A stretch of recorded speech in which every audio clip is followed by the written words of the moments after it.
तीन है ये लड़के जो हैं रेस लगाने लगे हैं, ये तो जान पहचान इससे होगी है। ये अब्बू सफियान हो गया, और आपका क्या नाम था? अली हसन। आपकी उम्र क्या है? 13 साल। आप? मोहम्मद अब्दुल्ला सकी। अच्छा, तीनों की जो रेस लगने लगी है, ये इधर से जाएंगे, ऊपर से घूम के आएंगे। और आप स्टार्ट कराओ यार, ये स्टार्ट करवाए। पीछे हो जा अली, पीछे हो जा। नहीं, 1 2 3 फिर कहना है गो। 1 2 3 गो। चलो जी।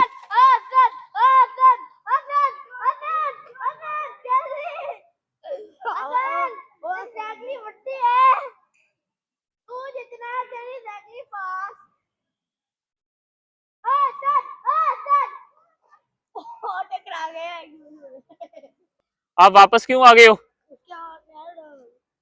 उसके पीछे डॉग लग गया।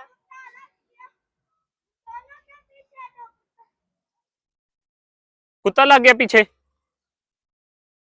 निकल आया जी। वो कौन है? अली हसन है? अली हसन है।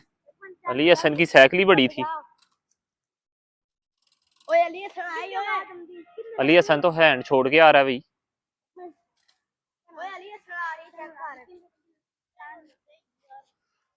अली हसन हैंड छोड़ के चला रहे हैं। आप जीत गए हो यार, यू आर विनर यार।